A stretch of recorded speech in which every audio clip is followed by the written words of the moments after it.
اقبال ایک تجزیاتی مطالعہ، ساحل احمد آباد 1974۔ زندگانی ہے صدف، قطرہ نیسا ہے خودی، وہ صدف کیا کہ جو قطرے کو گوہر کر نہ سکے، ہو اگر خود نگر و خود گرد و خود گیر خودی، یہ بھی ممکن ہے کہ تو موت سے بھی مر نہ سکے۔ مجھے اسلام کے خارجی دشمنوں سے کوئی خطرہ نہیں۔ میرے خیال میں اگر کوئی خطرہ ہے تو اندرونی دشمنوں خود مسلمانوں سے۔ یروشلم کے مؤتمر عالم اسلامی میں تقریر۔ آج کے تعلیم یافتہ لیڈر خود غرض ہیں اور ذاتی منفعت و عزت کے سوا کوئی مقصد ان کی زندگی کا نہیں۔ عوام میں جذبہ موجود ہے مگر ان کا کوئی بے غرض رہنما نہیں۔ مکتوب بنام چودھری نیاز علی خان۔ اپنے پاؤں پر کھڑے ہو جاؤ ورنہ تمہیں کوئی حق نہیں کہ زندہ رہو۔ گفتار اقبال 118 پیج۔ جد و جہد ہی زندگی کا راز مضمر ہے۔ مسلم طلبہ کے نام پیغام، اکتوبر 19۔ اقبال کیا تھے؟ اقبال نے اردو شاعری کو کیا دیا؟ ان سوالوں میں کئی معنی اور تخیلی پیچیدگیاں حائل ہیں۔ کتنے دانشوروں نے انہیں حل کرنے کی کوشش کی ہے، کتنے مضامین اور کتابیں لکھی گئیں اور لکھی جا رہی ہیں، لیکن مسئلہ اور بھی زیادہ الجھتا جا رہا ہے۔ حقیقت یہ ہے کہ اقبال کی موافقت اور مخالفت دونوں پر اتنا بہت کچھ لکھا جا چکا ہے کہ اب اور زیادہ لکھنے کی ضرورت باقی نہیں رہ جاتی۔ اقبال پرستی یا اقبال شکنی دونوں انتہا پسندی میں ملتی ہیں۔ اقبال زندگی کا احترام اور انسانی فلاح و بہبود پر ایمان رکھتے تھے۔ آرزو اور تمناؤں کو زندگی کی کامیابی کے لیے ضروری سمجھتے تھے۔ مسلسل عمل اور خلوص کو مذہب کا لازمی جز تصور کرتے تھے۔ انہیں انسان کی عظمت و توقیر کا پاس و لحاظ تھا اور مقصد زندگی کو انسانی ارتقاء کا ایک زینہ مانتے تھے۔ ان کی شاعری کا مرکزی کردار یہی تصور ہے جو کبھی مرد مومن کی صورت میں اور کبھی مرد کامل کی صورت میں جلوہ گر ہوتا ہے، جو خودی کے ساتھ مشرق کے فلسفہ روحانیت اور مغرب کے فلسفہ وجودیت و مادیت کی تشہیر کرتا ہے۔ اقبال صرف شاعر یا فلسفی نہ تھے بلکہ وہ انسانی زندگی کے بہزاد بھی تھے۔ مختصر یہ کہ انہوں نے اپنی شاعری کے ذریعے امن و انصاف، دوستی، انسانیت، آزادی اور آپسی بھائی چارے کا درس دیا۔ نیچے کے فن میں قوت اور فکر جلال کی اعلیٰ قدریں تھیں۔ خیال کی رومانیت کے لیے ان قدروں میں بڑی کشش تھی، اور دوسری طرف برگساں عقل کے بجائے وجدان کو سراہتا تھا اور وقت کو اہمیت دیتا تھا۔ نیچے کے نزدیک تاریخ اپنے آپ کو دہرانے کا ایک سلسلہ ہے۔ برگساں تاریخ کو حافظے سے تشبیہ دیتا ہے جس کی مدد سے مستقبل کی تعمیر میں مدد لی جا سکتی ہے۔ نیچے کا فاخر البشر مذہبی اقبال کے اثر سے خیر البشر اور مرد مومن کے روپ میں نمودار ہوا۔ اقبال کی ذہنی ساخت پر ایک خاص اثر آرنلڈ کا بھی تھا۔ غرض یورپ نے انہیں بہت کچھ دیا، انہیں مغربی افکار سے آشنا کیا۔ یورپ میں کہی گئی نظموں میں سے ایک قسم کی بے چینی، تجسس اور گہرائی نظر آتی ہے۔ ایک نظم میں کہتے ہیں، قدرت کا یہ عجیب ستم ہے، انسان کو راز جو بنایا، راز اس کی نگاہ سے چھپایا۔ بے تاب ہے ذوق آگہی کا، کھلتا نہیں بھید زندگی کا۔ 6 اکتوبر 1911 کو لاہور کی شاہی مسجد میں خون شہداء کی نظر کے عنوان سے جو نظم پڑھی اس نے قیامت برپا کر دی۔ بقول منشی فوق، کوئی آنکھ ایسی نہ تھی جو آنسوؤں سے لبریز نہ تھی، کوئی دل ایسا نہ تھا جو تڑپ نہ اٹھا ہو۔ گراں جو مجھ پہ یہ ہنگامہ زمانہ ہوا، جہاں سے باندھ کے رخت سفر روانہ ہوا، فرشتے بزم رسالت میں لے گئے مجھ کو، حضور آیا رحمت میں لے گئے مجھ کو۔ حضور نے پوچھا، نکل کے باغ جہاں سے برنگ بو آیا، ہمارے واسطے کیا تحفہ لے کے تو آیا۔ حضور، دہر میں آسودگی نہیں ملتی، تلاش جس کی ہے وہ زندگی نہیں ملتی۔ ہزاروں لالہ و گل ہیں ریاض ہستی میں، وفا کی جس میں ہو بو وہ کلی نہیں ملتی، مگر میں نظر کو ایک آبگینہ لایا ہوں، جو چیز اس میں ہے جنت میں بھی نہیں ملتی، جھلکتی ہے تیری امت کی آبرو اس میں، طرابلس کے شہیدوں کا ہے لہو اس میں۔ اقبال کے فارسی کلام کے 3 مجموعے بانگ درا کی اشاعت کے پیشتر شائع ہو چکے تھے اور ان کی تمام تر توجہ فارسی کی طرف منتقل ہو چکی تھی۔ دقیق خیالات کے اظہار کو جو جی چاہا تھا تو انہوں نے دیکھا کہ فارسی کے مقابلے میں اردو کا سرمایہ بہت کم ہے، اور فارسی میں کئی فقرے اور جملے سانچے میں ڈھلے ہوئے ایسے ملتے ہیں جن کے مطابق اردو میں فقرے ڈھالنا آسان نہیں، اس لیے وہ فارسی کی طرف اقبال نے فارسی زبان کو اس زمانے میں جبکہ یہ زبان صرف قبروں یا مزاروں کے خطبے یا یونانی حکیموں کے نسخوں تک محدود رہ گئی تھی، ایک ادبی زبان کی حیثیت سے دوبارہ 1937 میں زبور عجم شائع ہوئی، جس میں ان کے فلسفہ حیات کا عطر موجود ہے۔ پیام مشرق خیالات کے اعتبار سے بڑی بلند اور اعلیٰ پایہ کی تصنیف ہے، اس میں خودی کے فلسفے کو ایک نئے ڈھنگ سے پیش کیا گیا ہے۔ اس کتاب کا ترجمہ بھی ڈاکٹر نکلسن نے کیا ہے۔ ترکی، مصر، انگلستان، جرمنی اور روس وغیرہ ملکوں میں پیام مشرق کو ہاتھوں ہاتھ لیا گیا۔ 10 جنوری 1929 کو میسور یونیورسٹی میں بھی تقریر کی۔ ان کی تقریر کے بعد فلسفے کے ایک غیر مسلم پروفیسر نے اپنی غیر مقدمی تقریر میں کہا، ڈاکٹر اقبال کو مسلمان لاکھ اپنا کہیں مگر وہ ہم سب کے ہیں، کسی ایک مذہب یا جماعت کی ملکیت نہیں۔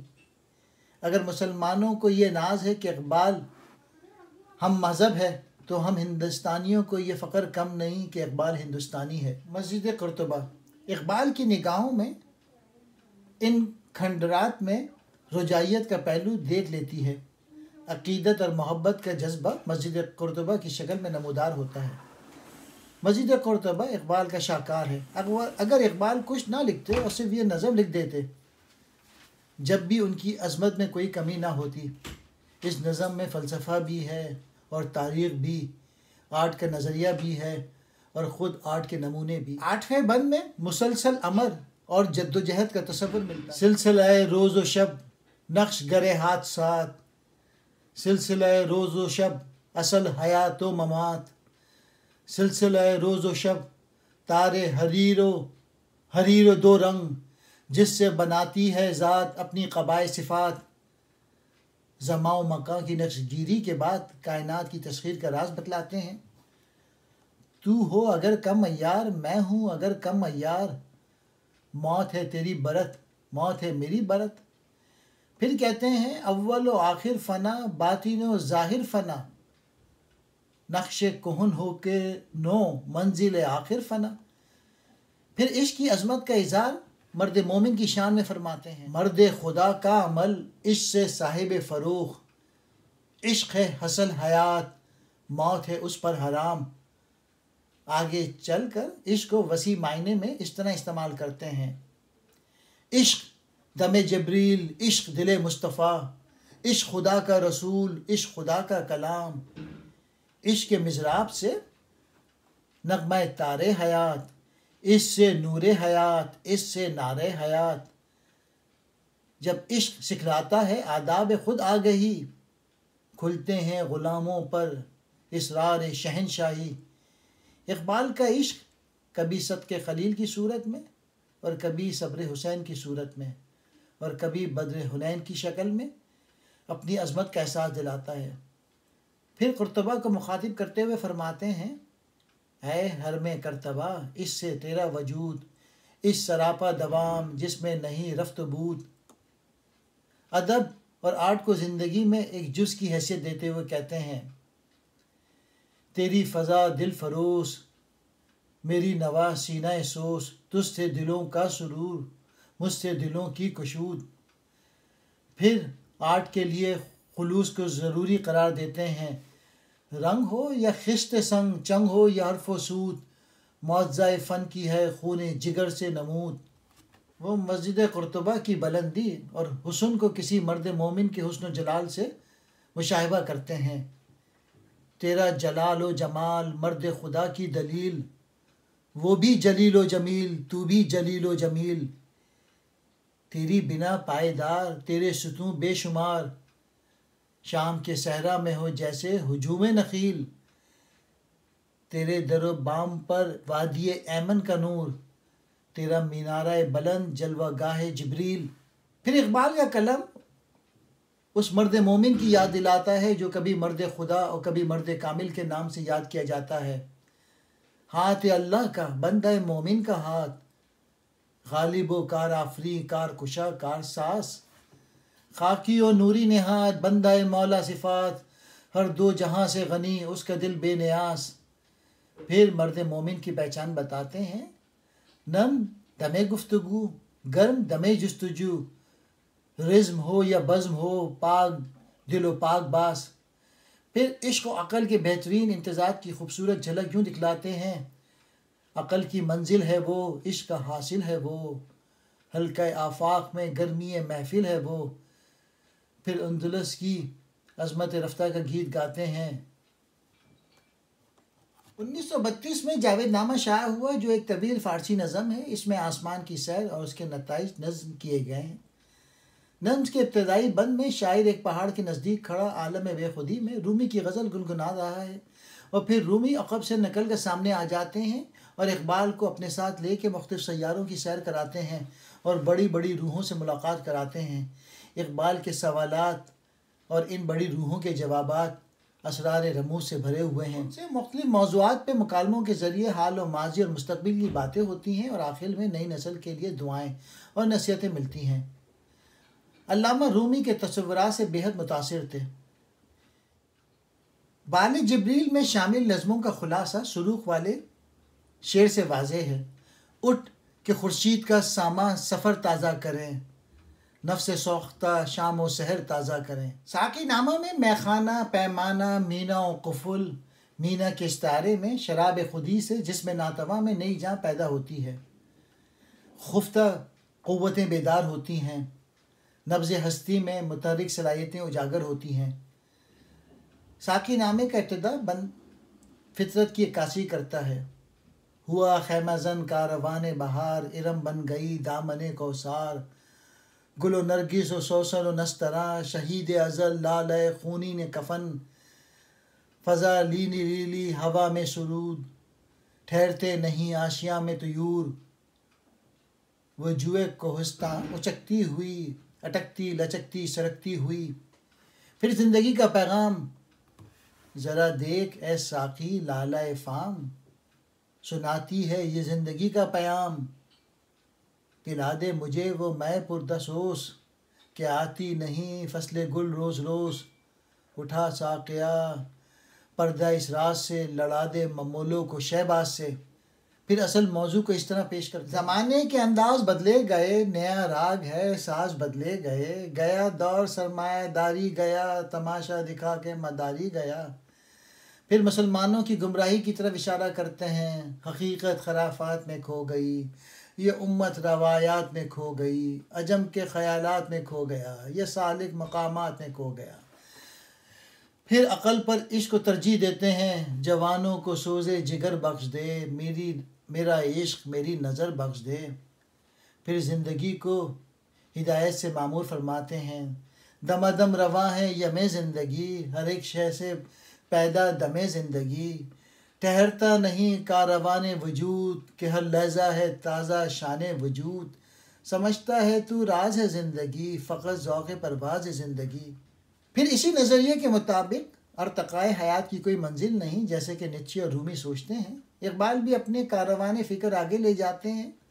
فرق صرف یہ ہے کہ نیچے ارتقائے حیات کی بنیاد ڈارون کی تھیوری پر رکھتا ہے، لیکن تکرار حیات میں نیچے، رومی اور اقبال ایک فکر کے مالک ہیں۔ جیسے کہ اقبال کہتے ہیں، پسند اس کو تکرار کی خو نہیں، کہ تو میں نہیں اور میں تو نہیں۔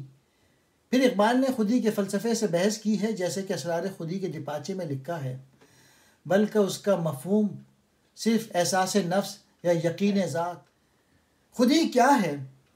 راز درون حیات۔ خودی کیا ہے؟ بیداری کائنات۔ بہرحال شعر اور فلسفے کا جیسے امتزاج اس نظم میں ملتا ہے، شمع و شاعر کو چھوڑ کر ان کی تمام شاعری میں نظر نہیں آتا۔ غزل کے ایک شعر میں فرماتے ہیں، خودی کو کر بلند اتنا کہ ہر تقدیر سے پہلے خدا بندے سے خود پوچھے بتا تیری رضا کیا ہے۔ فرشتوں کے گیت میں لکھتے ہیں، اٹھو میرے دنیا کے غریبوں کو جگا دو، کاغ عمرہ کے در و دیوار ہلا دو، جس کھیت سے دہقان کو میسر نہ ہو روزی، اس کھیت کے ہر گوشہ گندم کو جلا دو۔ اور پھر یہ بھی کہتے ہیں، ابھی عشق کے امتحان اور بھی ہیں، ستاروں سے آگے جہاں اور بھی ہیں۔ مقام فکر ہے پیمائش زمیں و مکان، مقام ذکر ہے سبحان ربی الاعلیٰ۔ یہ عقل جو ماہ و پروین کا کھیلتی ہے شکار، شریک شورش پنہا نہیں کچھ بھی نہیں۔ قوم کیا چیز ہے، قوموں کی امامت کیا ہے، اس کو کیا سمجھیں یہ بیچارے دو رکعت کے امام۔ بتاؤں تجھ کو مسلمان کی زندگی کیا ہے، یہ ہے نہایت اندیشہ و کمال و جنوں، وہ سحر جس سے لرزتا ہے شبستان وجود، ہوتی ہے بندہ مومن کی اذان سے پیدا۔ خود بدلتے نہیں قرآن کو بدل دیتے ہیں، ہوئے کس درجہ فقیہان حرم بے توفیق۔ تعلیم و تربیت کے سلسلے میں کہتے ہیں، حیات و موت نہیں التفات کے لائق، فقط خودی ہے خودی کی نگاہ کا مقصود۔ ٹیپو سلطان کی وصیت یوں پیش کرتے ہیں، اے جوئے آب بڑھ کے ہو دریائے تند و تیز، ساحل تجھے عطا ہو تو ساحل نہ کر قبول۔ انہیں یقین ہے کہ خودی سے اس زندگی میں ولولہ جوش اور روح کلیمی جاگ اٹھتی ہے۔ خودی کی موت سے مغرب کا اندرو بے نور، خودی کی موت سے مشرق مبتلائے جزام۔ خدا تجھے کسی طوفان سے آشنا کر دے کہ تیرے بحر کی موجوں میں اضطراب نہیں۔ اقبال کے ہاں موت کے آخری لمحے تک وطن دوستی قوم پرستی کے جذبات متحرک تھے۔ خاوروں کی امیدوں کا یہی خاک ہے مرکز، اقبال کے اشکوں سے یہی خاک ہے سیراب۔ علامہ اقبال نماز اور قرآن پابندی سے پڑھتے تھے۔ ان کے روزانہ کے معمول میں صبح اٹھ کر نماز پڑھنا اور نماز کے بعد اونچی آواز میں قرآن پاک کی تلاوت کرنا، پھر ورزش کرنا اور غسل کے بعد کالج جانا۔